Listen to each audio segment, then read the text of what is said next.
இந்த வீடியோல நான் என்ன சொல்ல போறேன்னா, எதனால வந்து டைரி லீஸ் வைக்கிறதுக்கு ஒரு heat and cold place and climatic conditions வந்து இம்பார்ட்டன்ட்ன்றத நான் சொல்ல போறேன். அண்ட் கிளைமேட்டிக் கண்டிஷன்ஸ்க்கு ஏத்தாப்புல எத்தன மணி நேரம் வைக்கணுன்றதுக்கு இதுக்கு முன்னாடி இருக்கிற வீடியோலயே நான் வந்து பார்ட் 2ல சொல்லியிருக்கேன். So this is a part 3.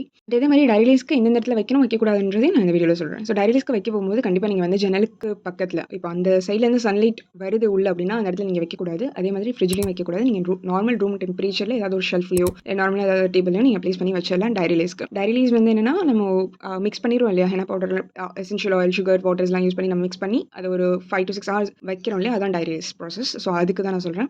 And இதே மாரி ஃப்ரிட்ஜுக்குள்ளேயும் கொண்டு போய் வைக்கக்கூடாது. இப்போ இது வந்து ரொம்ப சிம்பிளான ஒரு மெத்தட் தான். இது வந்து பார்த்தீங்கன்னா, இப்போ நம்ம இட்லி தோசைக்கெல்லாம் மாவு அரைக்கிறோம் இல்லையா? அத வந்து பார்த்தீங்கன்னா, அம்மா வந்து ஃப்ரிட்ஜுக்குள்ளே வைக்க மாட்டாங்க. வெயில் வர இடத்துலயும் வைக்க மாட்டாங்க. அது ஒரு நார்மலா ஒரு ஷெல்ஃப்ல ரூம் டெம்பரேச்சர்ல ஒரு மறைவான இடத்துல தான் இருக்கும். இது வந்து ஒரு ஃபெர்மென்டட் ஆகுற வரைக்கும் அந்த சர்டன் டைம் குடுப்பாங்க இல்லையா? ஓவர் நைட் அந்த மாரி. அந்த ஒரு ரீசன் தான் சேம் இதுக்கும். அது வந்து நம்ம போட்டிருக்க essential oil and sugar and வந்து எல்லாமே வந்து ஒரு ஜெல் ஆயி ஒரு பாண்டிங் ஃபார்ம் பண்றதுக்காக தான் நம்ம இந்த சர்டன் பீரியட்ஸ் நம்ம வைக்கணும். ஸோ அதனால தான் நம்மளுக்கு வந்து நல்ல டார்க் ஸ்டெயின்ஸ் கிடைக்குது. ஏன்னா நீங்க உடனே யூஸ் பண்ணிட்டு நீங்க போட்டாலும் உங்களுக்கு ஸ்டெயின் கிடைக்கும். But long lasting and as well as dark stain கிடைக்காது. ஸோ அந்த ரீசனுக்காக தான் நம்ம டைரி லீஸ்க்கு வைக்கிறோம். ஏன்னா மருதாணிக்கு வந்து ரொம்ப ஹாட்டான பிளேஸும் தேவை கிடையாது. ரொம்ப கோல்டான பிளேஸும் தேவை கிடையாது. ஒரு வார்மான பிளேஸ் தான் அதுக்கு தேவை. அதனால தான் ரூம் டெம்பரேச்சர்ல எல்லாருமே ப்ரிஃபர் பண்றது.